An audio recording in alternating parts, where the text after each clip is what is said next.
Hey everyone, how's it going? Erkenhelm here again.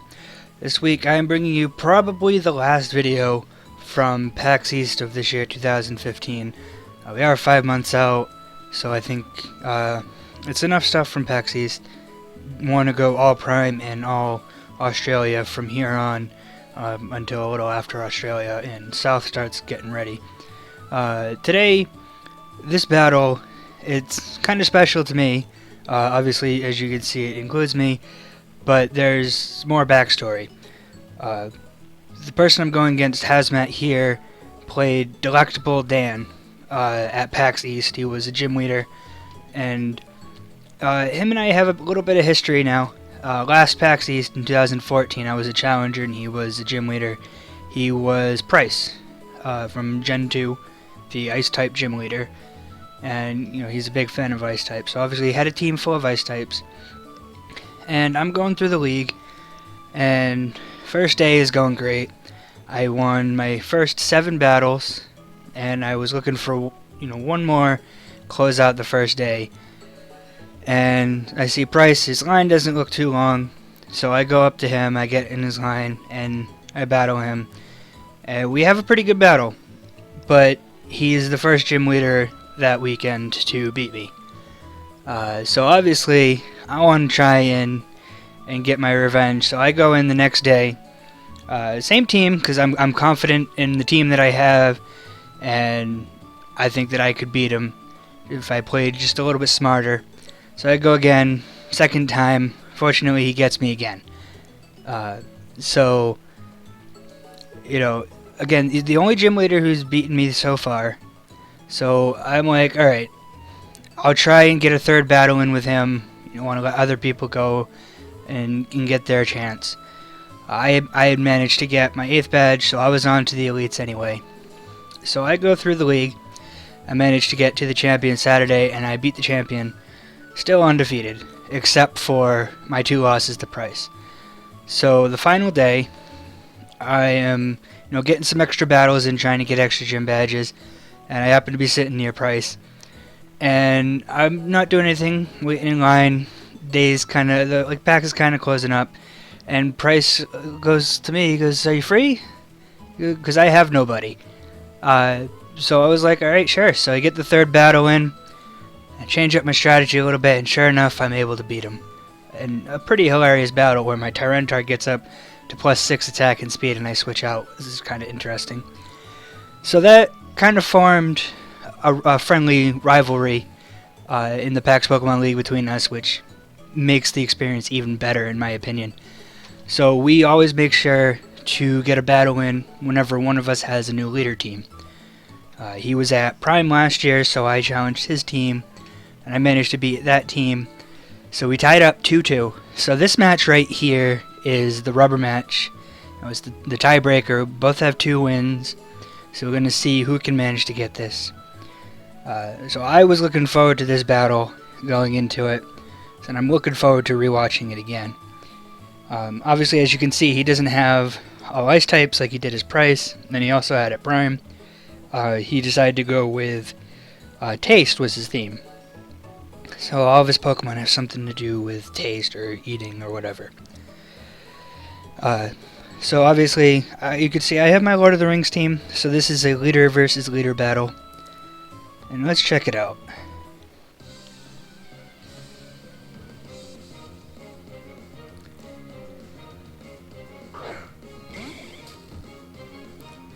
So as you can see, starting with my usual Galvantula, like they say, if it ain't broke, don't fix it.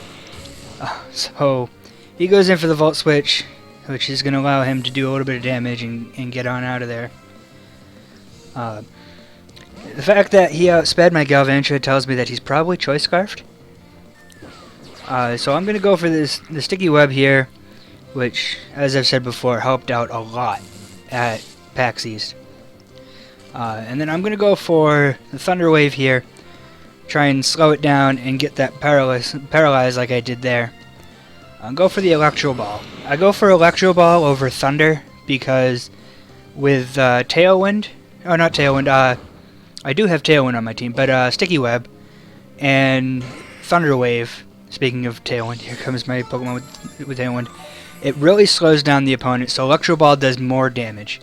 I'm not entirely sure with calculations what is more, whether Electro Ball with the Paralyze or Thunder or whatever, but that's what I decided to go with. So in comes his Thorndor. He's going to go for the Hurricane. It's the main thing that he does, the Mega Pidgeot. Going to do a fair bit of damage, but not quite enough to take it out, which is going to allow the Licky Licky to Toxic my Mega Pidgeot here. Not the biggest deal, since Mega Pidgeot isn't, his strategy isn't to stick around for a long time or, kind of set up or anything. So that Hurricane is going to allow me to take out the Licky Licky, which is going to put me up by 1 Pokemon. So it's not a bad start for me. So he's going to come back in with his Rotom, which is levitating, so it's not going to get hit by the Sticky Web. As you see there, it does outspeed my Mega Pidgeot, which again kind of confirms that it's Choice Scarfed, I'm pretty sure. I'm not too familiar with Rotom Heat, but I don't think it's faster than a Mega Pidgeot. So I send him my Tentacruel, which, even though it's weak against electric, is especially bulky, can usually take them pretty well. And I want to get rid of that Choice Scarf. Unfortunately, he switches out, goes into his one Ice-type Pokemon that he has. So instead I'm going to knock off, I believe it was Life Orb off of that. Unfortunately for me, he carries Freeze Dry, which, is an Ice-type move, but it is super effective against water.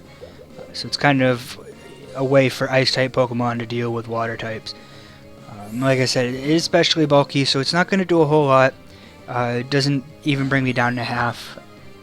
Plus, I knocked off his Life Orb. So I'm going to go into my Espeon here. Espeon is also built to be bulky, especially. And I'm going to set up my screens, which is going to help my ability to take hits even more. And we can see there, that Signal Beam didn't do a whole lot. Even with the super effectiveness, it gets cut in half by the light screen, and then, my special defense investment is going to help. So I'm going to go for the Wish. A couple things I can do there was kind of like a third kind of desperate measure to help me deal with Stealth Rocks with my Dragonite, because that's really important. So he goes out to his #1 patron, Snorlax, which when you think of eating in Pokemon, you kind of think Snorlax. So I'm going to take the opportunity to go for the Reflect, because I know Snorlax is typically has really good attack and usually runs physical attacks. And then the Wish is going to heal me pretty much act up to full. So he goes for the Crunch there. Even with the Reflect, it still does quite a bit of damage. As I mentioned, Snorlax does have pretty good attack, and my Espeon doesn't have any defense investment, unfortunately. Probably not the smartest thing to leave it in there, especially considering that my light screen has been up for a few turns, and now that was, I believe, the second or turn of Reflect. So probably would have been better to keep it out. So a good answer to a bulky Pokemon like Snorlax is Toxic. Unfortunately, he knows that, so he switches out, expecting the Toxic to the Pokemon that's already poisoned. So that was a very good move on his part. It is going to cause the Vanillix to take a little bit more Toxic damage. So that's going to allow me to finish it off with the Giga Drain, heal a little bit in addition to my Black Sludge, and knock it out before it's able to hit me.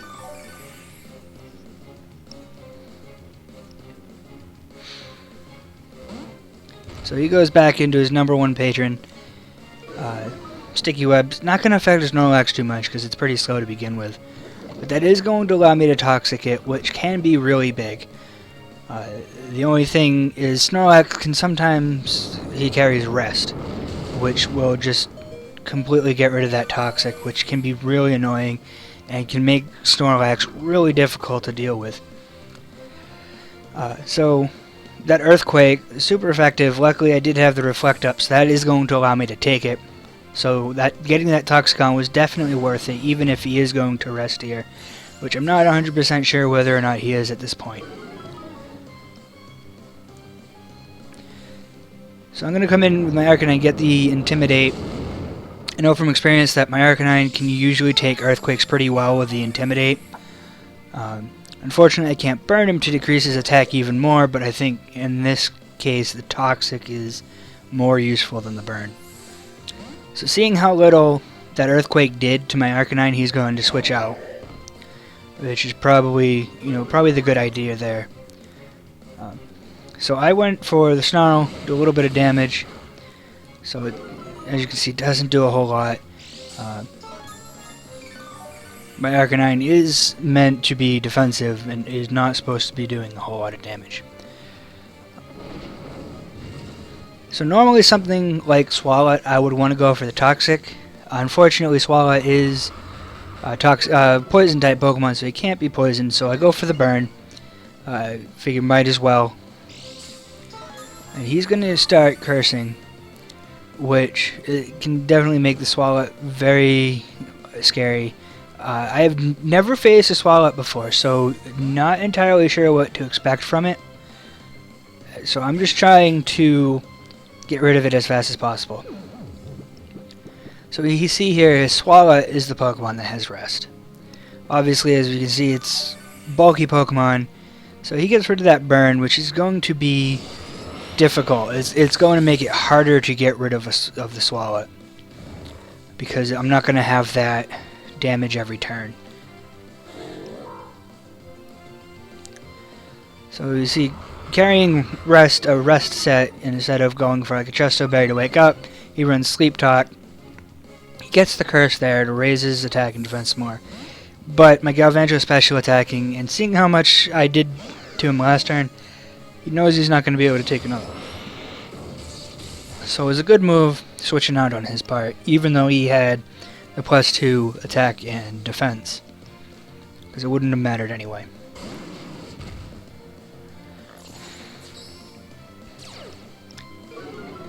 So here I go to my Arcanine, which I'm not sure what he was going to go for, and even though Arcanine is more physically defensive, figure it's not going to be able to do a whole lot to my Arcanine.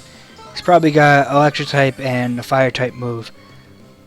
So nothing, nothing really strong. Fortunately, he did crit with the Overheat, so that did do a surprising amount of damage.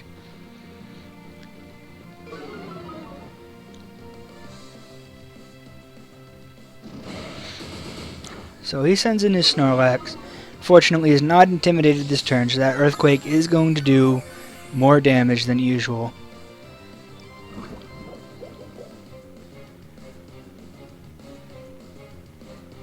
So, you see, I go for Protect because I know I don't want to take an Earthquake when I can avoid it. That's going to give me some extra leftovers recovery, and that's also going to cause some extra toxic damage to the point where I can possibly take it out with the Snarl on the next turn, which would be really nice because then I get another turn of leftovers recovery and I don't take any damage. So you see there, that Snarl is going to be enough. The Snorlax is down.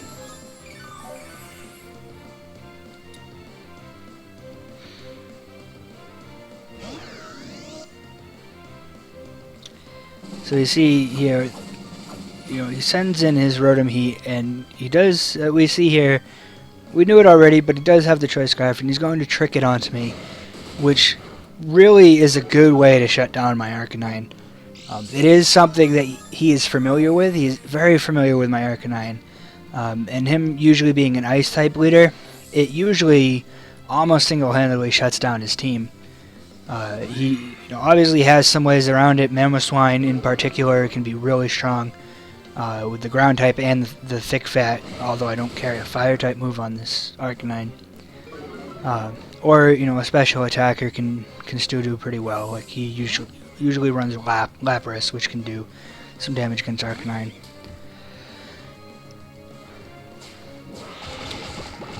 So I decided to go for the switch here. Not entirely sure why. Arcanine could have taken that Play Rough pretty well. Although I didn't see, did it go for a Belly Drum? Because that's possible. Belly Drum Unburden set is kind of common on a Slurpuff. So he's going to go into the Swallow, probably expecting the burn, which was the smart move. The Swallow was still asleep, so unfortunately can't burn it.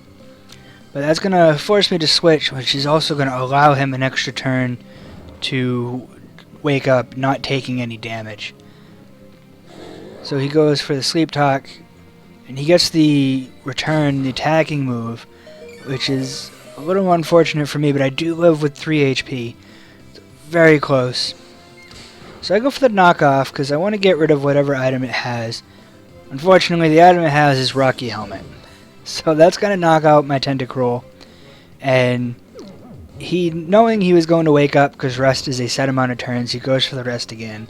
So now the Swallow is going to be back up to full health. So it's proving, the Swallow is proving to be really difficult to deal with.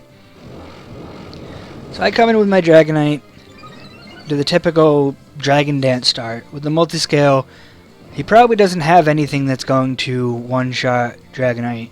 So my biggest thing I have to watch for would be possibly a Thunder Wave or a Will-O-Wisp. As we've seen all of the Swallow's moves, we know he has neither. The Rotom could potentially have something. But unfortunately here, the Earthquake is not enough to knock out the Swallow. So it probably is invested in defense and HP. So even with a Dragon Dance, it's not going to be enough. So he's going to go out to his Rotom, expecting the Earthquake, which is a smart move. Probably was not a smart move on my part to go for the Earthquake. Seeing how little health the Swallow had left and knowing he had a Rotom in the background, it's probably the better idea to go for the Dragon Claw. If the Swallow had stayed in, it would have knocked out the Swallow. If he switched, it would have done a lot of damage.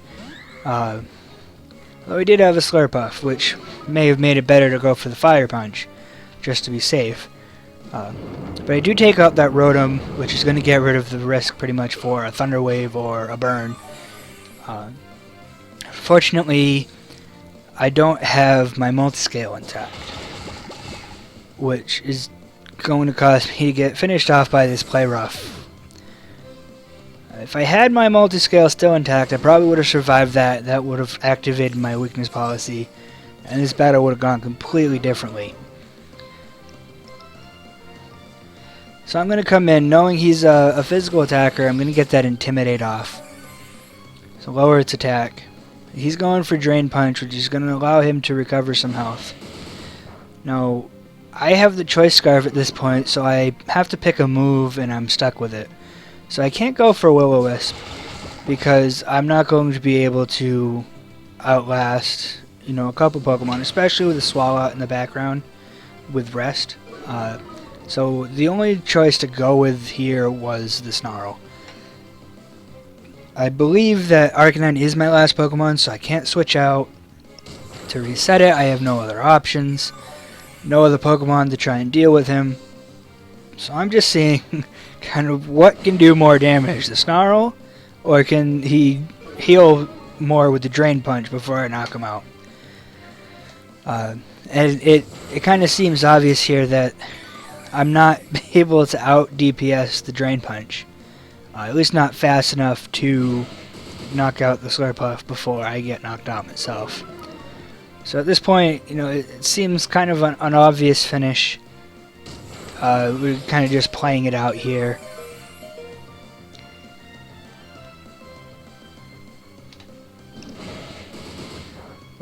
The tricking a Choice Scarf onto my Arcanine was an incredibly smart idea. One of a couple ways that can just completely shut down a Pokemon like Arcanine. And even though it's a really good way, I haven't seen it that often. Like, I don't think anyone else has ever done that to my Arcanine before. So this was kind of a surprise to me. And unfortunately, as we see here, it's going to cost me. Arcanine was the worst Pokemon. Dragonite wouldn't have been too bad, but Arcanine definitely was the worst Pokemon for that to happen to. So, that's the end of that battle. That puts Hazmat here 1 ahead of me. He's up 3-2 in our battles. Although I'm not going to let it stop there. I will try and get my next win up against him and tie it up again, and then try and pull ahead. Unfortunately, he is not going to be at Prime this year. He's got other responsibilities that can't allow him to go, so he can't do a leader versus leader team again. Although, maybe I'll try and get in touch with him and have him battle me again, and he can bring whatever team he wants against to the team I have at Prime. Which, if you're going to Prime, you'll see in approximately 3 weeks, because we're getting really close. I'm getting really excited for Prime, because we're so close. If you're going, make sure you watch the website. The theme for PAX Prime was revealed earlier this week, I believe. So I will post a link down in the description below where you can go and see that. Very cleverly written, and it's pretty funny. So definitely recommend checking that out, even if you're not going to Prime. It's pretty short, so it's nice to read. Not sure when leader reveals are going to start going up, but definitely start watching for those. The best place, like usual, is probably our Twitter. If you follow there, we'll make any announcements about the leader reveals when they go up. So yeah, I hope you guys, anyone going to Prime, you're getting your teams ready, because all the leaders are, and we are looking forward to battling all of you, and we definitely hope to see you. So as usual, links everywhere. You can find us down in the description below. Like I mentioned, follow us on Twitter. We also make announcements on Facebook. You can check there, though Twitter usually more active on. Make sure you check out our Twitch. We have a lot of fun streaming every Friday and Saturday night, and we'd love to have you guys stop there as well. And as usual, join our forums. Got a really good group of people there. If you ever have a problem, need a question answered, stop by and ask. Just create a thread and ask, and someone, I'm sure, will be glad to help you. Starting, I believe, next week, I'm going to be doing sort of a tutorial or guide series about breeding and training Pokemon. I talked to Valaro, who we've seen in old school leader battles, about getting that together, because he wrote guides that went up on the website a year and a half, maybe 2 years ago. So we're going to work on getting those updated and put them in video format with kind of like a, visual aid to make sure to help you understand everything better. So if you're interested in learning how to breed and train Pokemon, make sure you keep an eye out for that. So thank you everyone for watching. Hope you enjoyed that battle. It was a fun battle to have and a fun battle to relive. Cause like I said, he's my rival in the PAX Pokemon League, and it honestly helps make the experience a whole lot better. So yeah, hope you enjoyed, and I will see you all in the next video.